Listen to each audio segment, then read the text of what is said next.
Bonjour, bonjour, bienvenue à toutes et à tous sur Cocotte TV. Aujourd'hui, présentation boîtier avec le Carbide 500R, un boîtier très waf, dû tout simplement à sa couleur blanche, un boîtier qui est absolument magnifique, qu'on aime beaucoup à la rédaction et qu'on va donc découvrir maintenant en vidéo. Boîtier ATX avec un petit peu plus de place que la normale, poids dans les 7,5 kg, tarif 115 € environ, ce qui reste très raisonnable.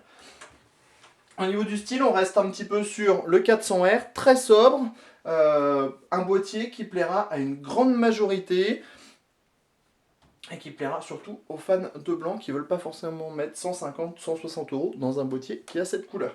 On commence avec le panneau avant qui regroupe le Power On, deux ports USB 3.0, deux ports audio, un Firewire, un bouton pour éteindre les différentes diodes blanches du boîtier et un bouton qui permettra de régler la ventilation selon 3 modes. On n'oublie pas le petit bouton reset pour pouvoir rebooter la machine.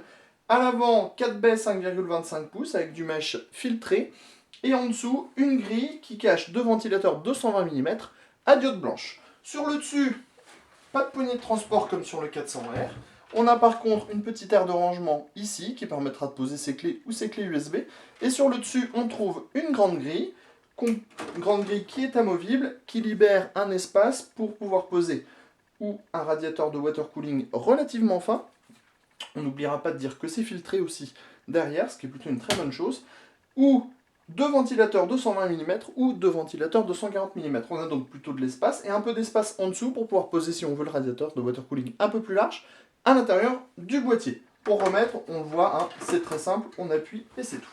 Sur ce côté, on voit une grande grille en mèche, encore une fois, non filtrée, cette fois avec un ventilateur de 200 mm à diode blanche. On pourra mettre deux ventilateurs de 120 mm ou deux ventilateurs de 140 mm si on le désire. On passe maintenant à l'arrière pour découvrir un châssis moderne avec une architecture plutôt classique, avec un ventilateur de 120 mm, l'emplacement de la plaque IO-Shield de la carte mère, 1, 2, 3, 4, 5, 6, 7, 8 slots d'extension, 4 passages pour le water cooling et enfin l'emplacement de l'alimentation dans le bas.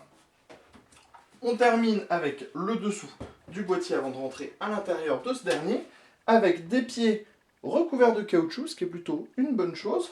Ici, un dispositif qui maintient les cages HDD puisque les cages HDD sont démontables. Et enfin, on a un grand fil pour l'emplacement additionnel en 120-140 mm, mais aussi pour l'emplacement de l'alimentation qui sera, elle, maintenue par des tampons en caoutchouc. On rentre tout de suite dans le boîtier. On retrouve les vis à main qui restent en place, comme sur les 400R, ce qui est plutôt une bonne chose. On enlève le premier panneau, le second. Pour découvrir, vous allez voir un châssis qui est plutôt bon.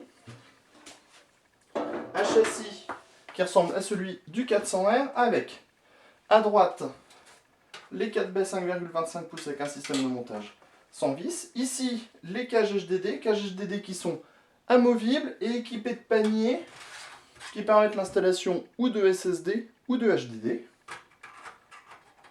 Devant les cages, deux ventilateurs en 120 mm. On a ensuite ici l'emplacement pour l'alimentation avec des patins en caoutchouc pour que celle-ci ne retransmette pas de vibration au châssis. On a ici l'emplacement additionnel en 120-140 mm. À l'arrière, on retrouve nos différents passe-cloisons, l'emplacement de l'alimentation, les 8 slots d'extension au montage par vis à main, le ventilateur de 120 mm. Dans le dessus, on a de nouveau nos deux emplacements en 120-140 mm dans lequel on pourra également mettre un radiateur de water cooling en 240-280 mm si on le veut. Et enfin, on voit qu'il y a un large accès backplate et différents passages pour les câbles avec des caches en caoutchouc qui ont l'air solides et qui tiennent bien en place. Ce boîtier, comme le 400R, part donc avec des bons arguments.